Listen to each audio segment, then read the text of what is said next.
27 వచనాల్లో చూస్తే, ఈ బిడ్డను దయచేయమని యెహోవా తేను చేసిన మనవిని ఆయన నాకు అనుగ్రహించాను కాబట్టి నేను ఆ బిడ్డను యెహోవాకు ప్రతిష్ఠించున్నాను. ఇంకేమంటుంది? తాను బ్రతుకు దినములన్నిటిను వాడు యెహోవాకు ప్రతిష్ఠితుడని చెప్పాను. అప్పుడు వాడు యెహోవాకు అక్కడనే బ్రతికాడు. నిజంగా ఎంత వయసు ఉండి ఉండవచ్చు మనం అనుకోవచ్చు. బహుశా 3 లేక 4 సంవత్సరాల వయసు అయి ఉండవచ్చు. ఈ దినాల్లో బహుశా అంటే చిన్నపిల్లల్ని 2.5-3 సంవత్సరాలకి ఏమంటారంటే బచ్పన్ స్కూల్లో వేస్తూ ఉంటారు. అంటే ఆ బాలుడు అంత చిన్న వయసు నుంచే ఒక క్రమమైనటువంటి పద్ధతిలో నిజంగా బాలుడిగా ఉన్నప్పుడు మాత్రమే కాదు కానీ వృద్ధాప్యం వచ్చేంత వరకు కూడా అలాగే భయభక్తులు కలిగి జీవించాడు. ఆ 2వ అధ్యాయం వచ్చే వరకు మనం మరికొన్ని మాటలు మనం చూస్తామంటే అక్కడ చూడండి, చాలా చక్కటి మాట 18వ వచనం.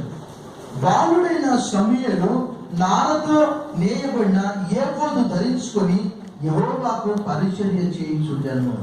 చక్కటి మాట. అసలు ఈ దినాల్లో అంటే ఇప్పుడు ఆ చిన్న బాలుడికి మనం ఏం చెప్పినా అర్థం కాదు కానీ ఈ కుటుంబాలన్నీ కూడా దేవుని యొక్క భయభక్తులు కలిగి ఉన్నాయి. I appreciate all of you.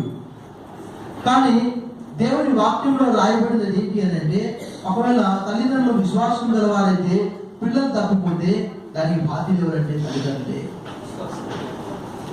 అందుకే పాత నిబంధన గ్రంథంలో అంత ఖచ్చితంగా అంత కఠినంగా దేవుడు ఆజ్ఞలు నేర్పించమని చెప్పాడు.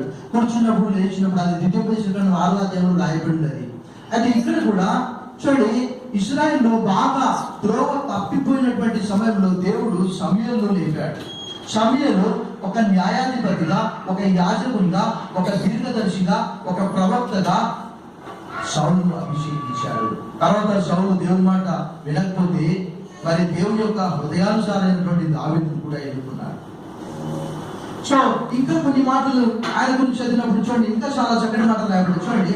అదే 2వ అధ్యాయంలో ఏమని రాయబడిందంటే 21వ వచనంలో 2వ భాగంలో, అయితే బాలుడగు సమూయేలు యెహోవా సన్నిధిని ఉండి ఎదుగుచుండెను అనే మాట రాయబడింది. అది చక్కటి మాట. అసలు దేవుని సన్నిధిలో ఉన్నాడు అంటే ఆ చిన్నప్పటి నుంచి ఒక క్రమమైనటువంటి పద్ధతిలో, అంటే తల్లి పాలు మాన్పించేసింది కానీ దేవుని వాక్యం అనే పాలను అపేక్షించాడు ఆ బాలుడు. దేవుని వాక్యంలో రాయబడి బాలుడు లేక బాలిక నడవలసినటువంటి త్రోవ అతనికి నేర్పించండి, లేక ఆమెకు నేర్పించండి. వారు పెద్దవాళ్ళైనప్పుడు కూడా దాని నుంచి తొలగిపోడు. ఆ బాలుడు గొప్పవాడై ఇశ్రాయేలుకు పరిచర్య చేయడానికి గల కారణం ఏంటంటే తల్లి యొక్క ప్రార్థన. అబ్రహాం లింకన్ అమెరికాలో ప్రెసిడెంట్ గా పనిచేశాడు. తను అన్నాడు, ఈ దినము నేను ఏమై ఉన్నానో దేవుని యొక్క కృప, మా తల్లి యొక్క ప్రార్థన అని చెప్పాడట. ఇంగ్లాండ్ దేశం అంతటి కూడా గొప్ప ప్రసంగికులుగా చార్లెస్ వెస్లీ అనే 2 వ్యక్తులు 18వ శతాబ్దంలో ఇంగ్లాండ్ అంతటి కూడా తొలగించారు. గొప్ప ఉద్యోగ ప్రసంగికులు. మరి వారి తల్లి సూసన్న వెస్లీ వారికి ఉన్నటువంటి ఎంతమంది కుమారులు వారందరి కొరకు తను వరుసగా వారు పడుకున్న తర్వాత వారందరి కొరకు ప్రార్థించేదట. ఈరోజు చూస్తే కాలం అంతా మారిపోయింది. అందరూ పడుకునే సమయంలో ఉద్యోగం చేస్తున్నారు, అందరూ వెలుగునే సమయంలో పడుకుంటూ ఉన్నారు. కాలం అంతా రివర్స్ అయిపోయింది. ఎందుకనంటే పగలైనా చుట్టూ కర్టన్స్ వేసేసి లైట్లు వేసేసి రాత్రి అయిపోతుంది.